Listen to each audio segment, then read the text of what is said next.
So, I mean, you knew it was trouble. Bosa out, Brock Purdy out, Trent out. But as I was watching this, it was more than that. Because, I mean, Green Bay gave them opportunities. I think you have to have a hard look in the mirror.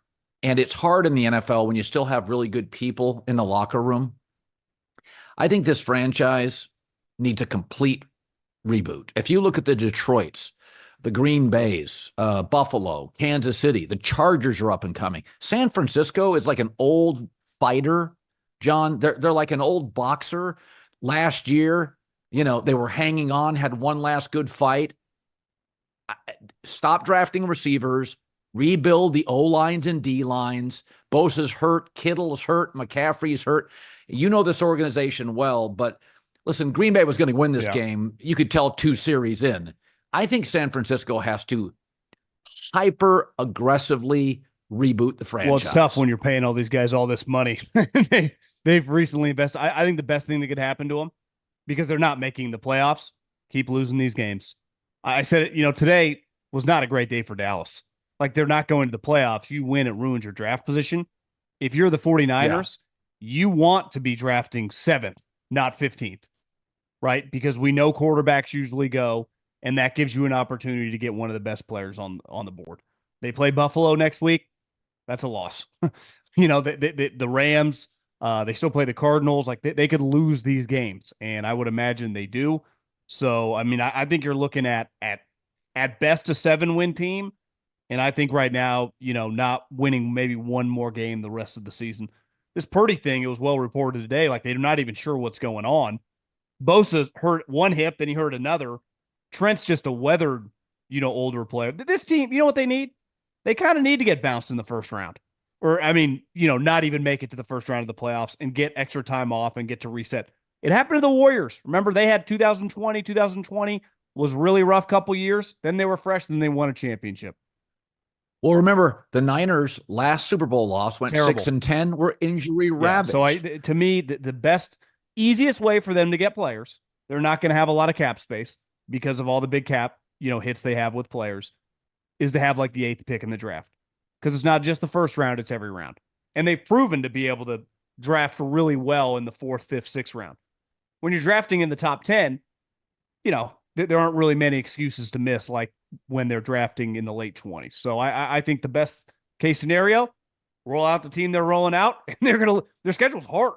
I mean, they still play the Dolphins, who look good right now. Obviously, they got the Bills next week. They're just going to naturally lose a lot of games, which I think is really going to benefit them long term.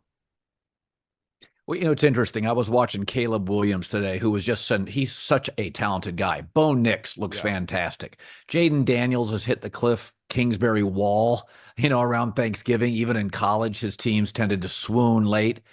And I look at Brock Purdy. They're going to keep him, right? I mean, you can't pay him $50 million, but they're going to broker a deal here, probably in the 40s. Do they have to, though, Colin? Why are we always in such a rush? Like, he's not struggling to put food on the table. He's making millions of dollars off the field. It's an incredible spot for him with Kyle. If you win 6 or 7 games, and listen, this hasn't been his fault necessarily, but why are we in a rush to spend $50 million when clearly, there are 4 or 5 guys in the league that you feel really good about it, and then the next 5 guys making that much money are somewhat of a roller coaster? I would have no problem giving him that. I don't know, Kirk Cousins, Daniel Jones, 80, 90, and everyone's like, well, he'll never take that. Well, then we won't do a deal. If he would have got me back to the NFC Championship game this year, you wouldn't have had a choice, but they're not sniffing the playoffs. He's injured now. We're playing it out. Like, the problem with Dallas playing it out is you knew how it was going to play out. Why can't we just take a deep breath and see what happens? Like, where is he going? What's the better situation? Who's lining up? One, he's not a free agent, but who's lining up on the open market to give him, let's just say, $150 million a year? Who are you bidding against? So they regret the IU contract. They have to. If they could do that over again, they would have traded him before the draft. I mean, 100%. There's not even. So let's take a deep breath. Let's just play it out. And that's what I would say most of my life, up until the last 4 or 5 years, that's usually how business used to happen. Unless your name was like Peyton Manning or LaDainian Tomlinson or some like all-time great player. Most players usually had to fight for their cash. And now just because the league's flush with it, we just give it away. And again, I have no problem giving it to the elite guys. Hell, Trent Williams, you need a boost, I'll give you a boost. Brock Purdy, like, let's just take a deep breath, everybody. And that's been my stance all along is what was the rush to pay Trevor Lawrence? Does any team regret a contract more than the Jags like 5 weeks into the contract? At least Tua has proven like, but again, Tua's not making $200+ million. That's right. So, That's right. and the Purdy thing was being talked about. Well, it's the Trevor Lawrence, and it's like, well, if I'd give him $140 million right now, but that's not what the ballpark that has been discussed. Yeah, I mean, it's such a big decision. I'd peel off some of the players. I would have moved off Debo last year. I wouldn't have paid Ayuk. I think they've been a little negligent on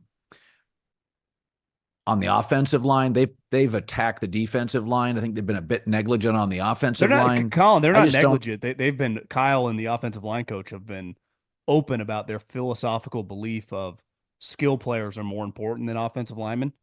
They believe Well, you in can that tell. zone Yeah. scheme that I can take mainly average guys. Obviously, Trent is their outlier, but how'd they get Trent?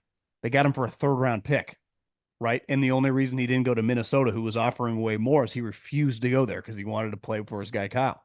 So they've openly said, yeah, we don't take offensive linemen if we believe a skill guy is on the board higher. The football I was around growing up, with Coach Hill, who came from Belichick, and then Andy Reid and Howie Roseman, they would laugh at that. They would take offensive linemen in the first round, and then Well, they take them again in the second round. well, the Texans should have attacked the offensive line, not Stephon Yeah. Diggs. And by the way, Jim Harbaugh had a choice. He took Joe Alt over. I was told he wanted Brian Thomas, the kid from LSU. So I mean, I think you can find receivers anywhere. I think it's very hard to find elite tackles out of the first